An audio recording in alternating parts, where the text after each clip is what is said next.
and take this mark. Instead of me to take the mark, it better I go hungry.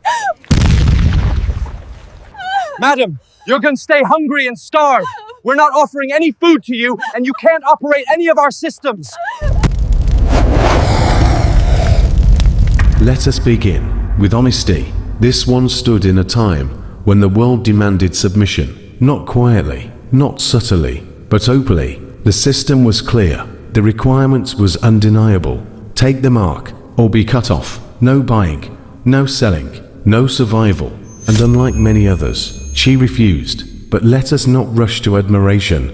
Let us examine the truth beneath the decision. Was it faith, or stubbornness? Was it conviction, or fear of being wrong? Was it obedience, or simply resistance? Because refusing something does not automatically make it righteous. Many refused out of pride. Many resisted out of rebellion. Many stood, not for God, but for themselves.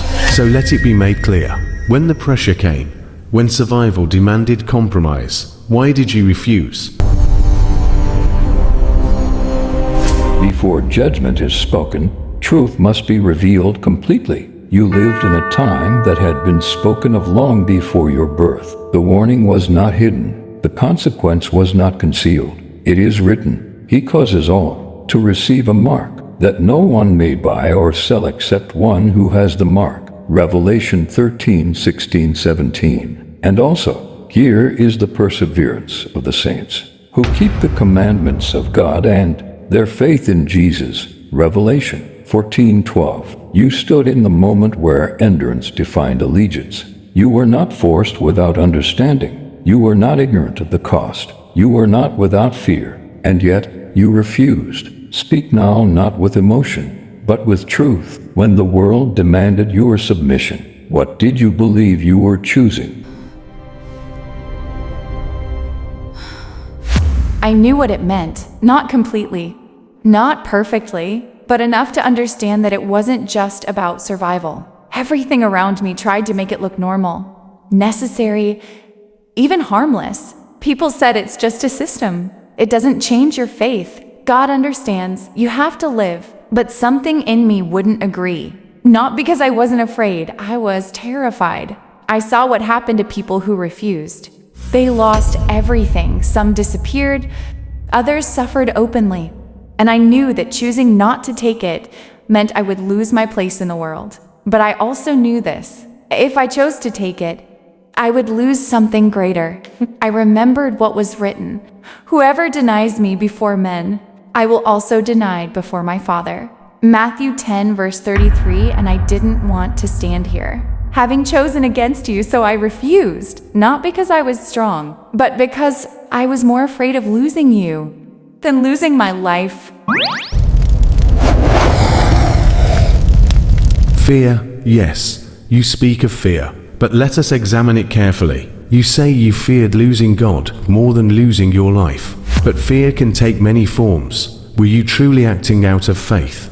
Or were you simply afraid of judgment? Because many have chosen what appears righteous, not because they love truth, but because they feared consequence. And if your decision was driven by fear of punishment, then was it truly loyalty?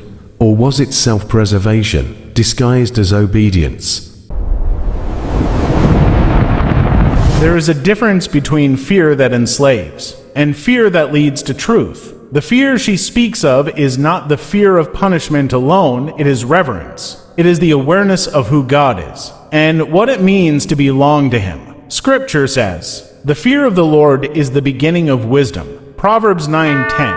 This fear does not push a soul away from God, it draws them closer. And what she faced was not a small test. She stood where survival demanded compromise, where the world offered security in exchange for allegiance. And she chose to remain aligned with God, even when it cost her everything. This is not casual belief. This is endurance. It wasn't easy, not even for a moment. There were times I almost gave in, times I questioned everything, times I wondered if I misunderstood, if maybe it wasn't as serious as I thought. Hunger changes how you think. Isolation changes how you feel. Fear makes everything louder. I saw others take it and continue living. They didn't look different. They didn't seem lost, and I asked myself, am I suffering for nothing? But every time I came close to giving in, something stopped me. Not a voice, not a sign, just a knowing that this wasn't just about living longer. It was about choosing who I belonged to, and I couldn't ignore that. You speak of struggle, and it is true. Obedience is not proven in comfort. It is revealed in sacrifice. You were not without fear. You were not without doubt. You were not without opportunity to choose otherwise. And yet, you endured. It is written, "Be faithful unto death, and I will give you the crown of life." Revelation 2:10. This was not written as poetry, but as promise. But understand this, refusal alone is not the full measure. The question is not only what you rejected, but what you remained faithful to. Let us not rush to call this faith. Not yet. Yes, she refused the mark. Yes, she suffered. Yes, she endured. But suffering alone does not prove righteousness. Many suffer for the wrong reasons. Many endure because they have no choice. Many resist, not out of loyalty to God, but out of pride in themselves. So let us look deeper. When everything was taken from you, when hunger weakened you, when fear surrounded you, did you remain faithful? Or did your heart begin to turn? Because heaven does not judge only what you did, it sees what you became in the process. Did bitterness grow in you? Did doubt take root? Did you begin to question whether God was worth the cost? Answer truthfully. Yes, I struggled. More than I wanted to admit. There were moments I felt abandoned. Moments I didn't understand why you didn't intervene. Why you didn't make a way. Why obedience had to hurt this much. I saw others living comfortably, while I was losing everything. And I questioned it, not just once, but many times. I asked, is this really what faith looks like? Is this what it means to follow you? Why does doing the right thing feel like losing? And there were moments where I felt anger. Not rejection, but confusion. I didn't stop believing in you, but I didn't always understand you, and sometimes that felt just as hard. And this is where true faith is revealed, not in perfection, but in persistence. Faith is not the absence of struggle. It is the decision to remain, even while struggling. Scripture does not say the faithful will feel strong at all times. It says, we walk by faith, not by sight. To Corinthians 5-7. You walked when nothing around you made sense. You endured when the outcome was unclear. You remained when leaving would have been easier. This is what heaven records. Not a life without questions, but a heart that did not turn away. But remaining is not enough, is it? Because if doubt existed, if anger existed, if questioning existed, then her faith was not pure. And if it was not pure, then it was flawed. And if it was flawed, then it is no different from anyone else. So why should her suffering matter? Why should her refusal matter? If she struggled just like the rest, then what makes her worthy of anything different? You measure faith by perfection, but I measure it by endurance. No human who walked the earth stood without struggle. Doubt does not separate. Turning away does. Questioning does not condemn. Rejection does. You ask whether her faith was pure. Hear this. Purity is not the absence of weakness. It is the refusal to surrender to it. It is written, "He who endures to the end shall be saved." Matthew 24-13. Not he who never struggled, not he who never questioned, but he who endured. She stood where many fell. She faced what many could not bear. She was offered relief at the cost of allegiance, and she refused, not perfectly, but faithfully. And heaven does not ignore endurance. Then, my struggle didn't disqualify me? My doubts, my questions, they didn't separate me from you? Because I held on, even when I didn't understand? You were tested, and you remained.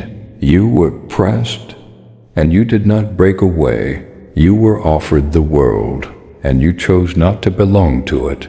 It is written, they did not love their lives so much as to shrink from death. Revelation 12:11. This is what you lived, not a life of ease, but a life of allegiance. You stand here not as one who avoided the test, but as one who endured it. Your life was not easy. Your path was not protected from pain. Your obedience was not rewarded in the moment. And yet you remained. You were given the same choice as many others. You saw the same pressure. You felt the same fear. But you did not choose what opposed me. It is written, "Be faithful unto death, and I will give you the crown of life." Revelation 2:10. This was not a suggestion. It was a promise. You were faithful, even when it cost you everything. You did not love your life more than truth. You did not trade eternity for survival.